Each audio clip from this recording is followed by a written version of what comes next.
with former light heavyweight champion, I should say former Ring Magazine light heavyweight champion, Antonio Tarver. Now, Antonio, we're here for the Keith Thurman versus Danny Garcia fight. It's a pretty big event. It's going to be on free TV, CBS.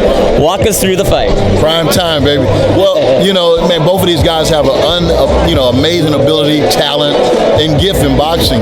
You know, they worked their way here. They fought some great fighters along the way. I think that Sean Porter fight is going to pay dividends for Thurman, because I don't think that Garcia is going to be able to bring that type of pressure. Right. So he's been tested, battle tested. So is Garcia. You know, when you look at the wins he's had, somebody's O has to go. Unfortunately, man, I can't truly call it. I just tell you how I see the fight. And I think Thurman's legs will be the difference in the fight. I think his legs going to be able to allow him to escape big shots. I think it'll be to his detriment if he stand in front of Garcia and trade punches with him. As long as he can stay on the outside and dictate the pace with boxing, and then, you know, pot shot here and there, I think he win a decision, maybe a late stoppage. But if he sit in front of Garcia and give Garcia a chance to land that big left hook to the body and to the head, I mean, it could be curtains for Thurman. But you know, I've liked Thurman in a decision. You know, it's pretty clear that Keith Thurman is the bigger fighter, the natural welterweight. Will that pay dividends in the fight? It possibly could. It possibly could. Size always pays a difference in a fight. But when you're looking at a guy like Garcia, I'm sure he'll have something in his repertoire to offset the size, whether it's speed, combination punching, something like that. He'll be able to offset the size. You know, fight fans and fight critics keep going back and forth on this fight, saying it's 50-50. Garcia somehow always finds a way to win. And that's a knack that only great fighters has. You know, you have to have that, and you know, that's the X factor, having that ability to pull out victory even from the jaws of defeat. You know, even though being a really great fighter, you're a great commentator, a great analyst. Are you going to be calling the fight this Saturday? No, not this weekend. I'm here only spectator. I love the big fights. You know, I've been there before, so I can really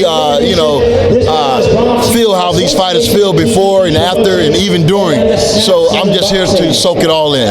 Now, are we still competing at heavyweight, and are we still going for that title? Yeah, you know, I'm undefeated as a heavyweight. I'm still itching at it, but man, it's hard to get any doors to unlock right now. So I'm going to have to do the old tactic and break them in, unfortunately. We go for the winner against Tony Bellew versus David Haye. I mean, that's a great fight for me, man. I mean, like I said, but you know, I can't fight myself. I got to get these guys in there and be willing to step in with the Magic Man. What goes through your mind when you see a fighter such as Shannon Briggs getting a title shot? Well, I mean, on what criteria is what I ask, but I mean, I can't worry about the next man.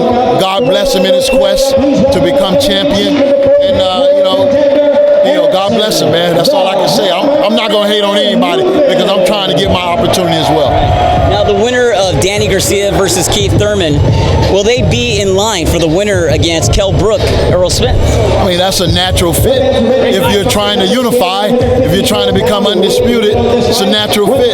So, of course, you got four of the best welterweights in action within another month or so. So that's going to be great action. And my last question, Anthony Joshua versus Vladimir Klitschko. Will you be there for that fight? Because it's going to be huge, my man. 80,000 plus. Yeah, I will hope to be there. I hope I'm there, man. And look, Klitschko's still doing it at this late in the game. We'll see what he has left. I wasn't thoroughly impressed with his performance against Tyson Fury. So when you look at it from that standpoint, you know, you got to nod toward Joshua. But a lot of time, experience is sometimes key. So that fight also is a very, very important fight in the heavyweight division. Speaking of Fury, do you think he'll ever make that comeback and be the same? I don't know about being the same, but he's definitely going to make a comeback. You know, other than Klitschko, I wasn't really thrilled with his opponents up to that date. So, you know, he's been moved and managed very, very well.